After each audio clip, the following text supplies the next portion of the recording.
तो बच्चों आज हम पढ़ने वाले हैं ध्वनि का संचरण। तो ध्वनि का संचरण जो है तीन तरीके से कर सकते हैं, तीन माध्यमों में हो सकता है। एक हो सकता है ठोस माध्यम में, एक हो सकता है गैसीय माध्यम में, और एक हो सकता है द्रव माध्यम में। ठीक है, तो द्रव माध्यम का मतलब क्या हो गया बच्चों? द्रव माध्यम का मतलब हो गया कि एक पानी है और एक पानी के अंदर आपने दो पत्थर लिए, एक पत्थर इस हाथ में एक इस हाथ में, और उसको बजाया तो ध्वनि तरंगे आपको पानी में आवाज सुनाई पड़ेगी, पर वो बहुत कम होगी, बहुत ज्यादा नहीं होगी। दूसरा, अगर हम गैस की बात करें तो गैसों में, गैस का मतलब यानी कि जैसे हम बैठे हुए हैं यहां पर सभी, अगर मैं यहां से बोल रहा हूं तो मेरी आवाज इस कमरे में बैठे हुए हर बच्चे को आसानी से सुनाई पड़ रही होगी। सुनाई आ रही है ना?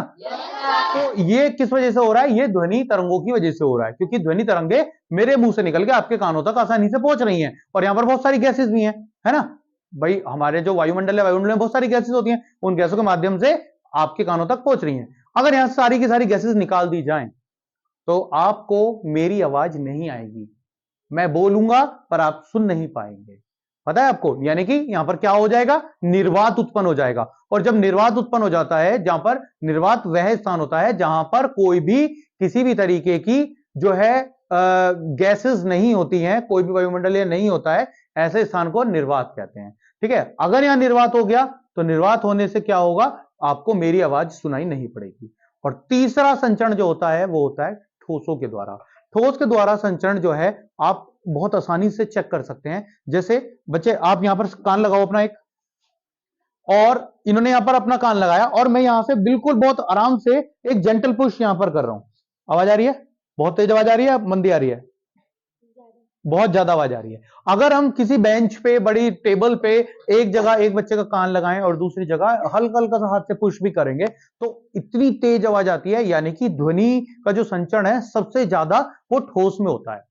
ठोस में ये क्योंकि हमारी जो बेंच है ये कैसी बनी हुई है बच्चों? ठोस।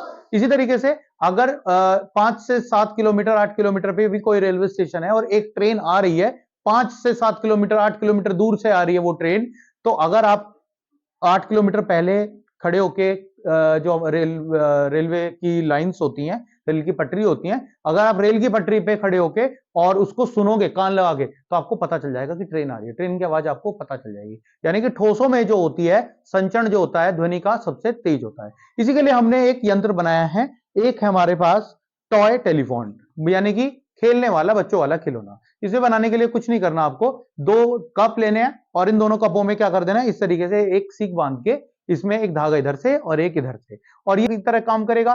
ठीक है, और एक यहां पर माउथ स्पीकर की तरह कार्य करेगा। ठीक है, चलिए तो देते हैं एक लास्ट में किसी बच्चे को। बेटा पीछे पकड़ा दो, हमने काफी बड़ा बनाया है जिससे पता चल जाए। इनको दे दो बीच में। ठीक है, अब देखिए मैं यहां से कुछ बात बोलूंगा इधर, और वो उधर जो बैठा हुआ बच्चा है, नेहा है, नेहा बताएंगी कि मैंने क्या बात बोली, और मैं बहुत आराम से वो बात बोलूंगा। ठीक है, कोई बच्चा शोर नहीं करेगा, ध्यान से सुनेंगे। ठीक है, हमारे देश का क्या नाम है? हाँ जी नेहा बताओ। क्या बोला? हमारे देश का क्या नाम है। मैंने यानी कि एक सेंटेंस बोला और नेहा तक आसानी से वो आवाज पहुंच गई, क्योंकि मैंने इतना आराम से बोला था। आपको सुनाई पड़ा था? आपको पड़ा था सुनाई? आपको इधर पड़ा सुनाई?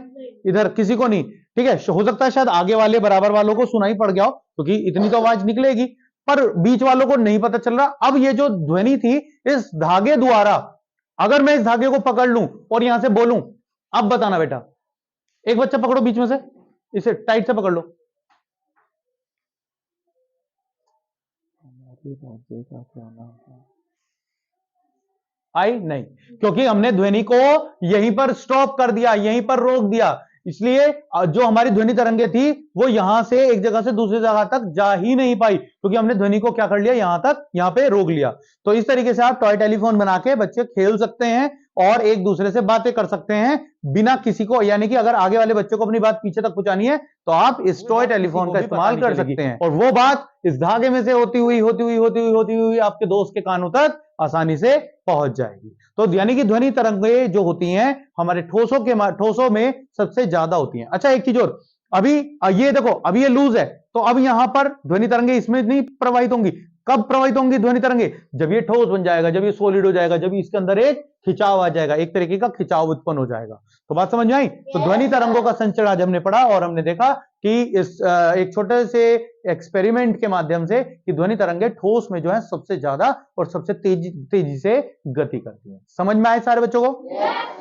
चलिए अब तो बच्चों अभी आप लोगों को भी इसका डेमोन्स्ट्रेशन दिखाते हैं। मैं ये जो हमारा माइक है, इस माइक को पहुंचा देते हैं रिसीवर एंड के पास, और रिसीवर एंड के पास पहुंचा के फिर आपको दिखाते हैं या सुनाते हैं कि कितनी आवाज सुनाई पड़ती है इस धागे के माध्यम से। इस ध्वनि का संचरण 3 माध्यमों से किया जा सकता है, ठोस द्वारा, गैस द्वारा और द्रव द्वारा। ये मैंने अभी बोला इस माइक की हेल्प से, और ये आपको सुनाई भी पड़ा होगा। बहुत हल्की वॉइस आती है, जब हम इसको अपने कान पे पूरी तरीके से लगा लेते हैं तब हमें बहुत अच्छे तेजी से सुनाई पड़ता है। पर माइक में भी आ रही है आवाज, पर थोड़ा कम आ रही है। अगर आप ध्यान से सुनेंगे तो शायद आपको तेज आवाज आएगी। तो इस तरीके के टॉय टेलीफोन आप बनाएं और अपने दोस्तों से बातें करें।